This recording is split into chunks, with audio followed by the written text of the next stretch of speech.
Hey everybody, welcome to Aniki, the podcast about anime with two brothers. I'm Ben. And I've made a new modern deck. All you do on this show is talk about magic. We should really just rebrand as we could. We could be the podcast about magic mostly, and also we watch Japanese cartoons sometimes. We watch cartoons, but also magic. Look, I sold my old modern deck so I could make my new modern deck, okay? Okay. Okay? That's what I did. I made Urza's cookbook. I don't know what that means. I need a couple more cards for it. The number one reason why I wanted to build Urza's cookbook is because I wanted to play with the unpronounceable card. Ooh, unpronounceable. Let's have a crack at that. How is it unpronounceable? Oh, hold on. Let me find her. I'm all about this. She's a gold card. That's why. Let's find her. Let's see if you can knock this one out. I'm sure you can get it first try. I mean, our audience is very aware of how well I am at pronouncing Japanese words. Okay, well, let's try this one. All right, let's open up this sucker. All right. All right. All right, go ahead. Henry. All right, go ahead. I don't think that's correct. No? Okay. No. As more and... No, I give up. Okay. Yeah, that's about as far as everyone gets. But really, first off, it's actually a good meta deck. And second, I really just want to play it just for that experience. To be like, I'm going to cast this card. And then you're going to be like, what card? And be like, oh, go ahead and read it. And then they'll be like, that one. I feel like part of your casting cost, since it doesn't seem to have one, should be... No, literally, that's why. The only reason they were able to fit it on the card is because they were like, okay, we can do this joke. So here's the reason why it exists. It exists because this existed in alpha. Because this existed in alpha, we get this card 20 odd years later. And we get it just for this joke. And the only reason they could make it work, like literally the only way they could make it work is by giving it no casting cost. Because otherwise it won't fit. Hey, Google said it. You want to hear Google say it? I want to hear Google say it. Let's see if Google can do this. As more on a Mardikades Tinakadekar. Yeah, they're not bad. There you go. Sure. Anyway, casting cost should be. I like how even she even Google trips over it. Just sad. But now I can play Urza's cookbook, and I'm very happy. I need one or two more cards, but I mostly have. Well, what else have you been up to besides cooking books and such? Tiny spaceships. I've been getting X-wing ships again because I'm a monster. You are a monster. Have you watched any other Japanese cartoons? Or anything related? Watch Bad Batch. Oh, I get to watch Bad Batch tonight. What else have I done? I have, we've been cranking on Build still. We're finally, we're on episode 31 of Build, and it remains really good. Wow. I like Build. They're these good boys. You just want to punch things, and it's great. There's nothing wrong with punching some things. They've got feelings. Do they? Yeah. Kamen Rider characters always have feelings, like way too many feelings. It's great. Let's see, have I done anything useful? The answer is no. Have I done anything related to this show? I read a bunch of trashy manga, none of which is really... I like trashy manga. None of which is really worth mentioning here. Fair. Me and my wife did start watching Jahy-sama Won't Be Discouraged. I'm sure we talked about this in our hot take show, but... That's the one where the villain from a Maho Shoujo has nothing to do with her life, right? Well, it turns out it's the devil's a part-timer situation. So she was the number 2 demon, and then a magical girl came and wrecked everything. And so now she lives in a silly apartment, and because all of her power was locked up in a big crystal gem that the magical girl blew up, she is a little girl, except for the 3 hours of the day where she has one little crystal left. And she can use that to turn big, and she works as a waitress in a bar. Okay. And she's very despondent with life. Okay, I mean, we see this on a scale of 1 to Galaxy class. How would you describe her? Reasonable. Even as a loli? Well, as a lolly, she's a lolly. But I mean, as an adult. I mean, look. As we have seen, just because one is a lolly does not mean one is not Galaxy class. So I mean, now. The best part about the show is which show are we talking about? The Galaxy Class show, or no? That's everything. I will learn. Okay. So this show, I see it. So she wears a shirt when she's a little girl, right? Oh yeah, it's too big for her. It is. It's so big, but it's got kanji on it. You know what the kanji says? Yeah. What does the kanji say? If you translate it, well, no. If you translate it, that would be funny. Normally, it says the dark realm will restore the dark realm, or the dark realm will rise again. However, you could be a little more liberal with the translation and say make hell great again. Oh, yeah, see, that's fun. I like that. Isn't it? That's fun. Oh wow, she does get kind of galaxy class. No, reasonable. She's reasonable. Not this outfit is not reasonable. This outfit. No, the outfit is not reasonable. She is reasonable. No, not at all. Yeah, no. Yeah, no, I'm not for it, but you do you. Oh, look, her butt pokes out from over her jeans.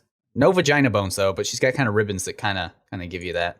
Wow. So, It's a silly show. It looks silly. It looks very silly. I started reading the manga as well, and it's very just silly. short little, everything is silly. Everything is silly. Yeah. All right. There you go.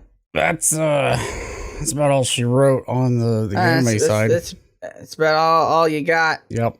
Otherwise, I've been watching a walrus drive people around. Yeah. Hold on. I think I found something that describes the show that you are talking to me about. Not the one that you just talked to me about. But this one, is this about accurate? Let's see. I am the best lolly because not only am I cute as hell, I am legal and can use my magic powers to turn into a big titty waifu. Yes. Is that what it says on the shirt? That is what that says on the shirt. Is that what it is? Yes. Okay. It also says sauce on it. That's good. I appreciate someone putting sauce on the picture. That's good. You guys. You got to sauce that thing. Yeah. You got to sauce that stuff. And you did see my wonderful. You didn't comment on it, so I assume you didn't see my song that I posted. The songs that I wrote for you. I wrote for you a songs. You wrote for me a songs. I did not see your songs. Did you not see it? Did you not see the songs? Oh, way up here. Yes, I did see those songs. It's a good songs. I read it and then I immediately purged it from my brain forever. How dare you? This is much better than the other version that we found. This one's like legit. So you didn't write it. I actually could see you and your wife sitting down and writing that. You're not wrong. You're not wrong. We have been known to do these things before, but we did not write this version of Asmodeus. Not Asmodeus. You sure it's not Asmodeus? All-Star? Ozymandias. Ozymandias. I mean, he kind of is. No, Ozymandias, King of Kings. Look upon my works, ye mighty, and despair. I'm still upset because I changed jobs and the people at my new job still don't understand the Ozymandias reference. And it's just like, but it's still like a very famous poem that's been riffed so many times. I mean, there are spoilers there because, it's only a couple 100-year-old thingamajig. Also, Watchmen is from 18 something or another. It is from 18 something. It's not that old. 1818. So it's just a little over 200 years old. But it's a very famous poem. Come on. You think that? Loose iambic pentameter with a rhyme scheme of A, B, A, B, A, C, D, C, E, D, E, F, E, F. Fascinating. You see, now, that's what the only way you're going to get the youth in on these things is you got to put it in word bubble coming out of a big titty waifu. Minion's mouth. Or a minion's mouth. Or write it on the shirt of a lolly. Yeah. That would do it. See? We could also put it on the radio as part of a manzai routine. You could. You could do that. You could. Speaking of bad manzai and what we try to do with this show. You're not wrong. Wait, if we're a manzai group, who's the straight man? Probably me. It's got to be you, right? It's me. Yeah. I'm the one who sets them up. But nobody laughs at your jokes, so you can't be the straight man because the straight man says something and then people laugh. That's true. But that doesn't happen, so. Oh, well. Make things complicated. My wife laughs. That's all I need. This is about as funny a routine as we get in Odd Taxi with the manzai group. So. Yes. Speaking of Odd Taxi.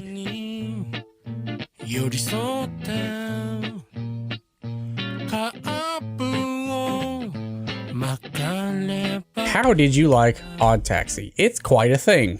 Odd Taxi's great. I would love to tell everybody what the synopsis is. However, we can't really do it without going into massive spoilers. The best thing I can say about Odd Taxi is this. It's a Tarantino movie. It's extremely intricate. It is lock, stock, and two smoking barrels. Yes, except with animals in a taxi. It's one of those types of shows. Yes, it's one of those types of shows with a very large cast that juggles it very, very well, and everything matters, and it's very, very good, and really you just should go watch Odd Taxi. You've probably heard some hype about Odd Taxi, and the hype is not wrong. Odd Taxi is, in fact, Super good. One of the things I like about it is it's definitely for an older audience. It's not to say it's like adult, but it's for olds. It is for olds, which is us. It's more for olds. We are the olds. I gave it a 9. I really liked it, and I dare say, although we haven't watched To Your Eternity yet, so. But up until now, I would say this is probably the best anime to come out this year. I mean, this year, I think you'd be hard pressed to deny that. ODDTAXI is very excellent. Now, Megalobox came out the same season this did, so who knows? I'm not seeing Megalobox. So, well, the only thing, I can definitely see some other shows beating it on like quality of animation. The animation in this show is, like, it's fine, but this is not an animation showcase type show. No, it's not supposed to be. I do like how it's in the vein of, all of a sudden, a bunch of Japanese shows have decided to start cartooning like we do in America with tons of anthropomorphized animals. And it's cool. It's cool kind of seeing that. So the brief synopsis that we can give is that there is a taxi driver who is a walrus, and he drives around town and he picks up interesting characters. He's a walrus man. He has a little hat that goes on his head. Does have a little hat. It's a little itty bitty hat. I love his little itty bitty hat. And somehow it stays there. Don't know how, but it does. Got a little itty bitty hat. But absolutely just go watch it because it's great. Nothing is not done not on purpose. Everything is done for a reason. Not done not on purpose. Yeah, it's very excellent. Go watch the Walrus Man and his fun stuff. I am the walrus, and so is the show. Indeed. Now, so we can actually talk about shit. Maybe we should go yes. spoiler line. Normally we just say go into spoiler line, but no, for real, guys, this is massive spoilers. You should really stop. You can't. Yeah, it's a heist/mystery show. So just like, I mean, even now saying that it's a heist/mystery show is kind of spoilers, but barely. It's a lot. It's twisty and turvy. So don't. Before we get into too many of the spoilers, anything else. I love the fact that this show had me guessing all the way to the end, every step of the way. It's a nice, good, smart show. I don't know how they did it. Why can't more shows do this? Because it takes effort? Well, it takes good writing, and I mean, even if you have lots of money, good writing is hard to come by. I mean, look at what was that post-apocalypse, the cyberpunk show we watched? I don't remember. What was the name of that? I don't remember. It had some weird name, and it was good. It's definitely a good show, but its plot was fine. It was a by the books boilerplate. Was that the one with the train? Yeah, it's the one with the train. Yeah, it was a boilerplate cyberpunk story. Where this is, it's its own thing. It's not as good in some ways, but this is just like, this writing is, this is good. If you want something that's like, you have to be engrossed in this. And you have to pay attention. Like, I had to pause in some places because I'm like, oh, this is critical information. I need to listen to this and make sure I understand it. Good show. Lots of moving parts. Lots of people. The world's a small place and a very big place at the same time. The only problem I have with it is I can't talk about it at all without giving literally everything away. Yeah, that's tough. The only other thing I didn't quite like about is the very, very ending, but that's just because it gives me some flashbacks. It's upsetting. I'm not going to say that the ending is bad. Definitely watch it. The ending is not bad. It's just, Are you talking about the last 30 seconds? The very last thing? Yeah, like, come on. Once we're into true spoiler land, I can tell you what it reminds me of, but not yet. Yeah, okay. Now we're ultimate spoilers. If you go past this is on you, son. It's on you, because the ultimate spoilers is if the very last scene gives me vibes of the director's cut of Clerks. Have you seen the director's cuts of Clerks? I don't think so. So you've seen Clerks, though. I have seen Clerks. Okay, so the very last scene that was cut, that's in the director's cut, is a guy walks in and then shoots the guy after looking at the sign that says, if you're going to rob us, tell us first. I don't recall that. Shoots Dante. Yeah. Yeah, well, it's only in the director's cut. Like, a guy comes in and, like, holds up the place and shoots Dante, and that's how the movie ends. And this gave me flashbacks to that. I was like, don't do that. Well, it left it open-ended, which is nice. I like how it's definitely more open-ended than the director's cut of Clerks, so. I like the fact that this whole show is essentially a noir. I thought I was going to get Taxi Cab Confessions, and what I got was a hard-boiled noir. Yeah, I thought it was going to be like Midnight Diner. And in some ways it is, but it's definitely, the genre is noir. It's a noir show. I think it also knows that you're thinking that, because the first episode, especially, and some of the second, really just lead some of the in first that ones. direction. Like, oh, they're just going to talk Yeah. and it's very interesting and look at all these interesting characters doing all these interesting things. Yeah. Oh, wait, why is that person knows that person tangentially? That's interesting. Oh, they're all connected. Oh, no. Yeah. It's big brain stuff. It's galaxy brain, not galaxy class. Galaxy brain, very different. I don't know where to go from here. I don't even know. I don't even know. I mean, we can just gush about it. Let's just gush It's a good about it. show. Let's just gush about it. Good show. I don't think we can go through every character because there's like there's 40 too of many. them. There's too many. Not that many, but there's a bunch. There's 9 like main characters. It's just sets of characters anyway.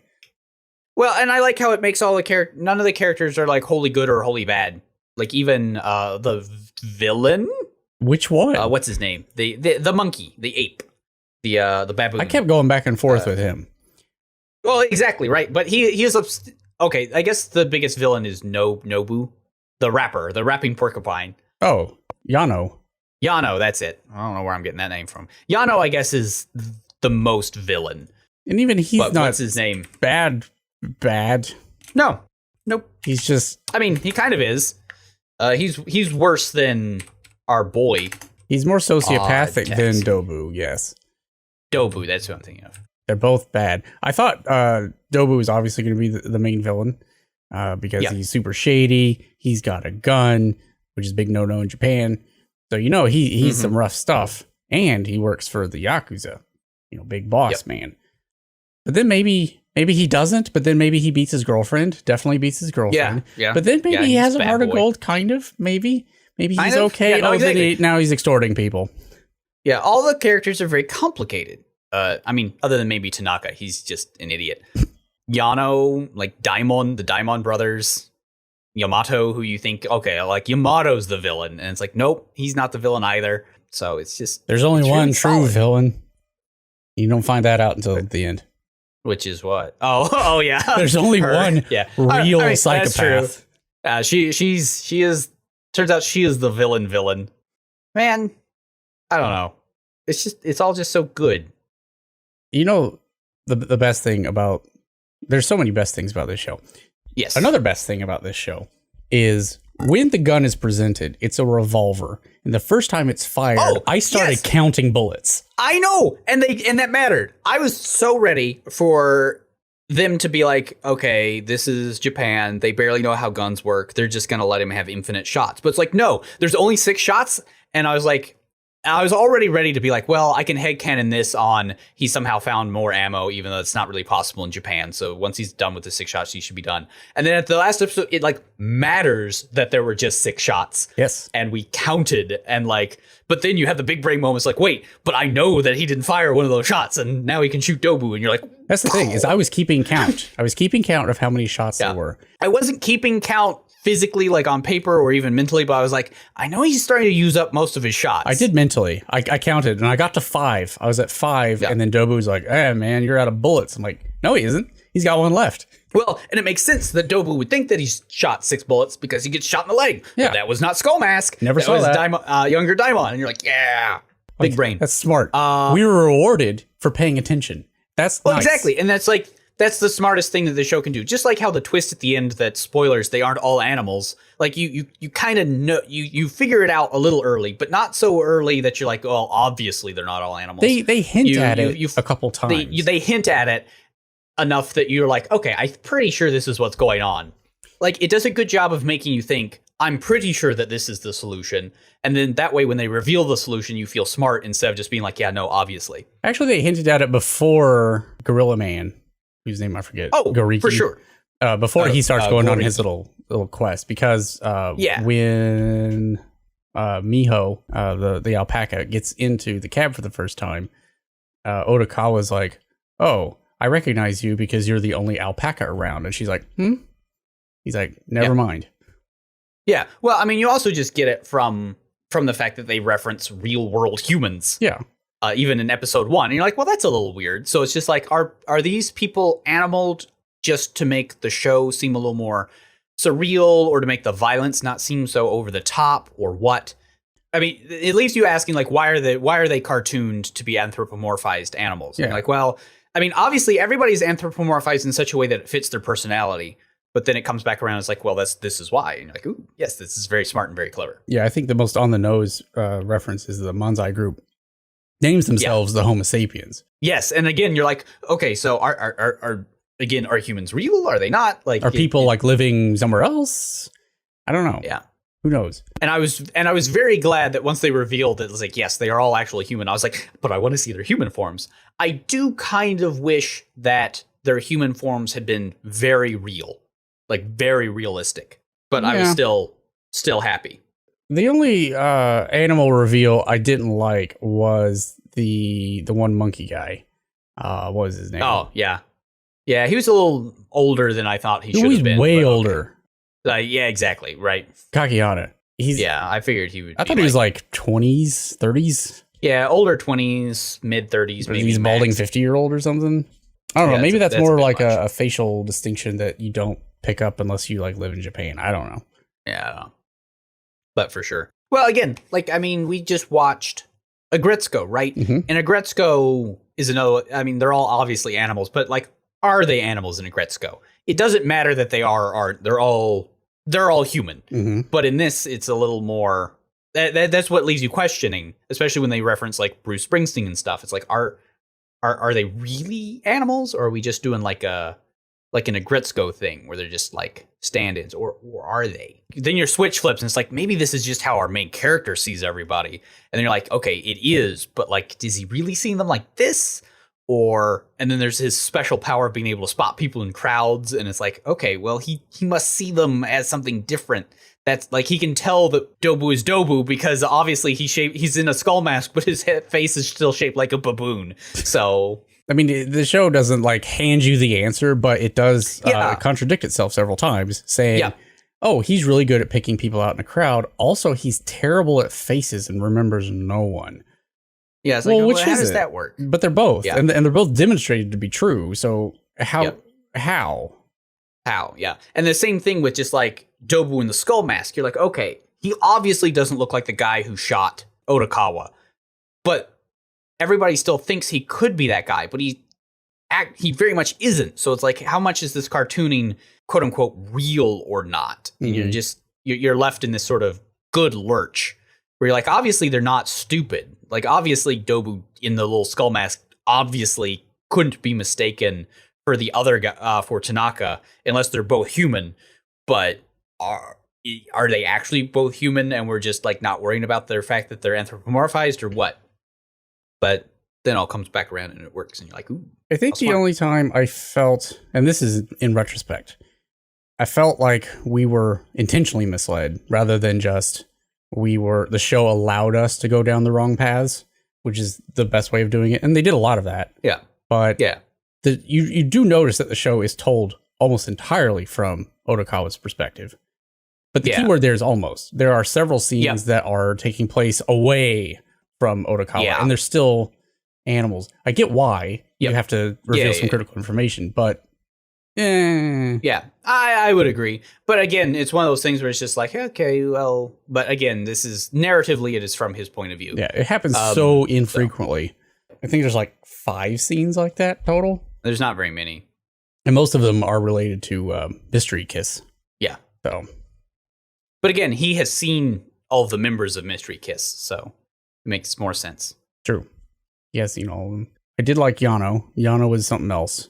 I've never seen. Yano was something else. He's something else. I could never tell if I liked him or if I found him utterly annoying. Oh, he's super annoying. He's definitely a character. But he is very much, and you mentioned Guy Ritchie heist films. He's very much a villain in that vein. He has this one quirk, and he never deviates from it, except when like until he get does, real high. and then you're like, yes, and even the characters in the show are just like, wait, you're not rapping like you always rap. Like, shut up. Something must be wrong. It's like, yeah, it is wrong. And like, yeah, very smart, very, very good. And the way the eraser from like episode 1 comes back is just chef's kiss. It is chef's kiss. Again, if you've not watched the show and you hear me say the eraser from episode 1 comes back, then like, come on, you should have watched the show by now. I think the least likable character is obviously Tanaka, the crazy guy. Well, he's the least sympathetic, not necessarily the least likable. I was a little disappointed I liked his backstory episode. Like it makes sense why he has the break, but also, so this is one thing in the show that did bug me. All of those gacha games are server side roles. Okay, They are, yeah. So like, there's no way he lost that thing. If he had lost that thing and it worked the way that game works, then he could have just added it to his phone, because he is part of a video game dev team. He should know how to do that. Yeah, like, come on. Like, that was the one thing that was a little breaky to me. The thing I didn't like was at the end, he didn't get a comeuppance. Like all the bad guys did, but he literally shot and stalked people, and he just gets his job back. Yeah, that's true. And that fell a little flat, but I get the addiction thing, like watching him go down that spiral of doom. Yep. Becoming that whale. I've seen people do that with Fate Go. It's not pretty. I mean, I do play Magic. You do play Magic, but those are real cards. You can take those cards and you can give them to other people for cash money. Though those have a certain amount of value that...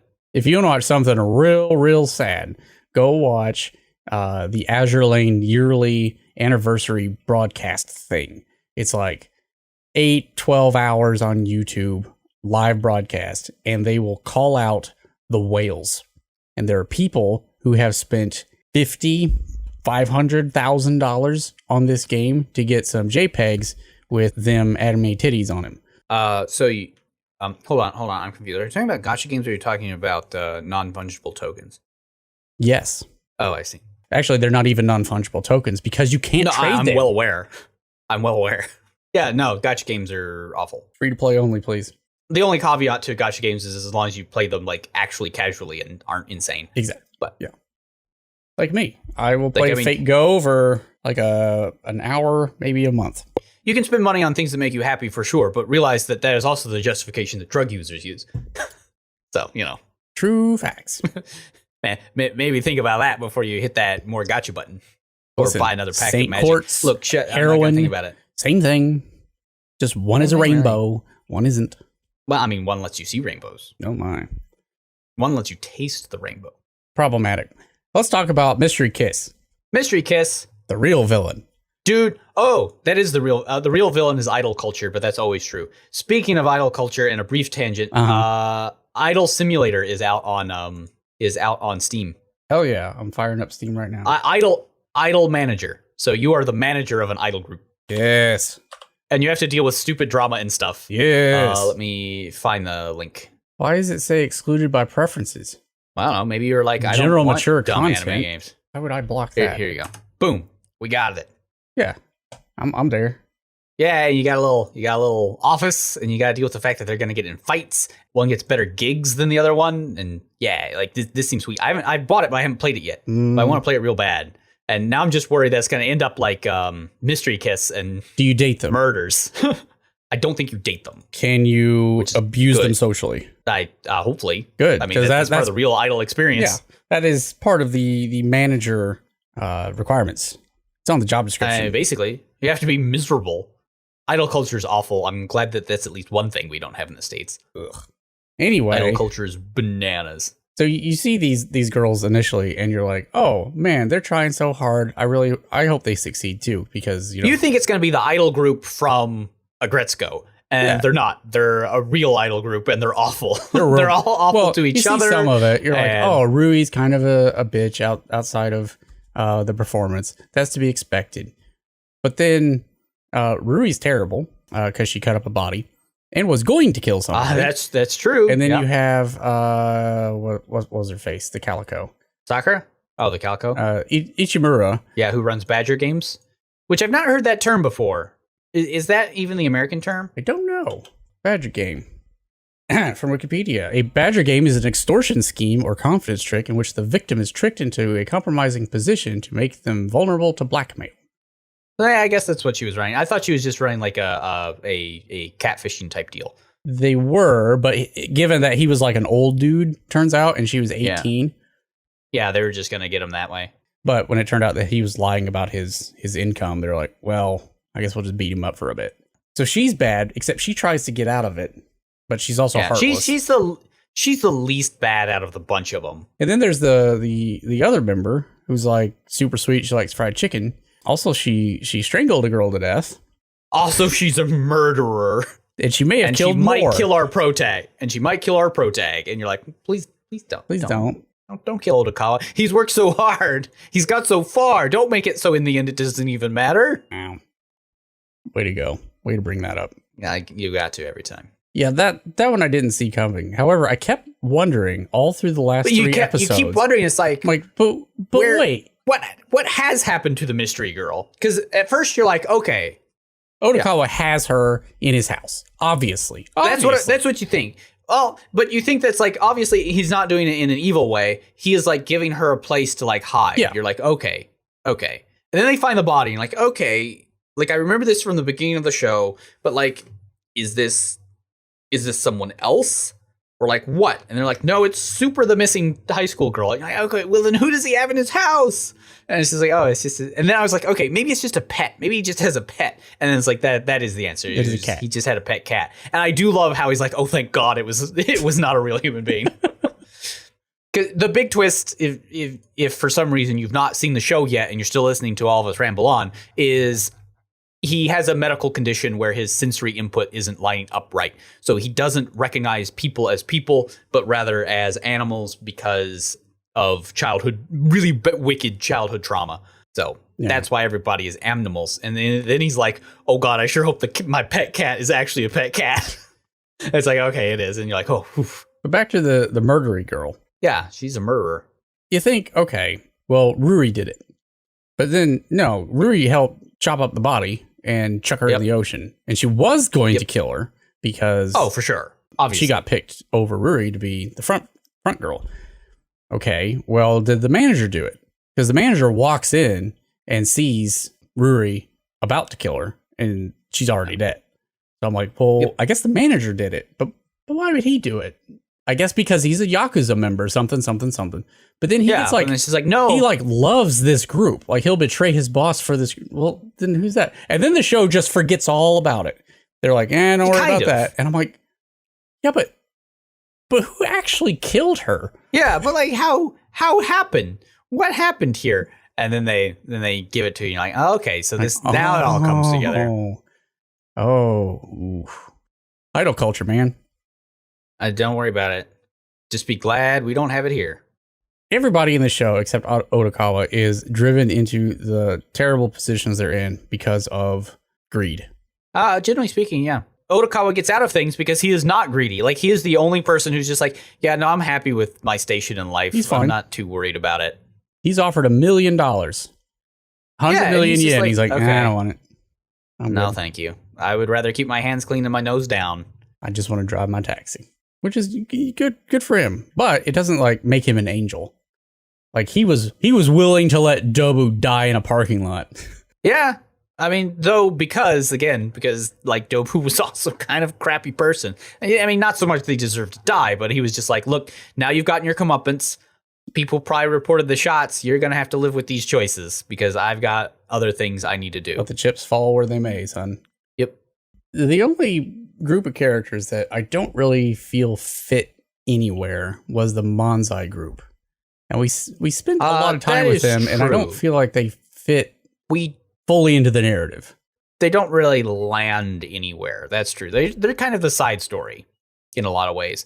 The only place they really connect is half of the manzai group is dating Ruri. Is dating on the DL. Ruri. And maybe perhaps they are there to sort of contrast the way their group falls apart and how they handle fame differentials as compared to Mystery Kiss. That could be. Because they're dealing with a lot of the same issues that Mystery Kiss does, but they navigate it fairly well. I mean, they have a big old fight in front of everybody, but they ultimately get back together. That's obviously less self-destructive than the others. What are you talking about? The other one was just murder. Yeah, exactly. Murder, Badger Games, it's fine. Yeah, no. Chopping up a body with a wrench. I mean, I like their story, but I would agree that their story doesn't fully connect to the rest. Yeah. Wish there's more of the show, though. I agree. Maybe there will be a second season, but then they'll all be human and it'll lose kind of its charm. Yeah, I can't actually see it having a second season. I know there's that cliffhanger ending, kind of, but it's going to be deliberately ended that way. That's just kind of cute at a certain point where you're like, yeah, okay. Now, there is a possibility that they can adjust that ending because a manga adaptation has started. Like it started back in January along with the anime release. But it is an adaptation of the anime. It's not the other way around. But it's an adaptation of it. Yeah. So when that finishes, it could shine a light on if Odakawa gets out of getting stabbed in the neck with a pin. I would assume so. I mean, he's gotten out of it a couple times. Nothing else. Somebody will capoeira. Capybara. Brazil. Fair enough. It's from Bob's Burgers. Oh yeah. Which is all I could ever think of whenever the llama did that, or the alpaca. That was Brazil. What in the world was that, by the way? Have you not heard of capoeira or whatever it's called? It's a real thing. I understand it's a real thing, but man, it's weird. It is weird. Even when she started doing that, I'm like, that is just a silly dance. She probably learned this from like some Yahoo back alley taekwondo shop. $5 a session or something. But nope, turns out. There it is. Yeah, no, it's a real thing. It's weird. She can break people's jaws and apparently swim to like 200 meters of depth and save people from cars. Yeah. It's like a martial art / dance, hip hop dance thing. It's real weird, but it's like a legit martial art. So it's kind of like Kill la Kill, dancing and punching people. Yeah. Oh yeah, I suppose so. Lots of music, punching people. Capoeira or Dance of War. Oh, cool. I wonder what the source is. Known for its acrobatic and complex movements, often moving on involving hands on the ground and inverted kicks. I mean, if nothing else, it is very visually distracting and will put people on for sure. And that's probably part of the reason is like, what are you doing? But then you get kicked in the face. And then you get murdered. Anyway, it's a good show. Everybody should go watch it. It's the best show I've watched this year so far. For sure. It is excelente. And we say that so far because next time we're going to watch the second season of Megalobox, which might be better. May also involve capoeira. Yes. Brazil. And some really good shows are coming out in the fall. But even though they are delightful like Komi-san, I don't think they're going to match Odd Taxi. Odd Taxi is going to be real tough. It's just a solid mess of show. Very, very, very good. Not sure how you're going to beat it. I mean, I guess you could be Rent a Girlfriend. I guess there is a new season of Rent a Girlfriend coming out at some point. And like, we all know Rent a Girlfriend is just like S tier. And this is like maybe, if we're being generous, B tier. But it's definitely not Galaxy tier. This is true. So. Anyway, don't get murdered in a conference room or a taxi. Stay sexy and don't get murdered. Okay, so hold on. One thing before I go. We were at the bookstore. Do you know Stay Sexy, Don't Get Murdered? No. Okay, so that's the call sign of a true crime podcast. Okay. The women who do the true crime podcast came out with a memoir of their lives and how they got into true crime and this, that, and the other thing. And they call it their call sign, which is Stay Sexy, Don't Get Murdered. And at the bookstore, somebody had stocked that book, not with like true crime or biography or memoir, but with like the sexual health self-help books. Oh, delightful. So it's just like all of these like 101 sexy positions. Stay sexy, don't get murdered. Kama Sutras. Like it's not what that's about. It's not about someone's going to have a rude awakening or get the wrong idea. It's like, this is about a true crime podcast. This is not about sweet. The new sexual position, getting stabbed. What I'm getting from this is if you really want to be intimate and sensual with your lover, you strangle him to death with a belt. Well, you can strangle them a little bit, but not to death. No, all the way to death. Well, don't do that. That's bad. You will get in trouble for that one. Only if you get caught. You're not wrong. Not wrong. Now, if you have your fellow idol group members dismember the body and throw them into Tokyo Bay. As long as somebody's rapping while you do it, you can get away with anything. You're not wrong. On that note, life tips. I got some things to do in the Puget Sound. Wow. Bye forever.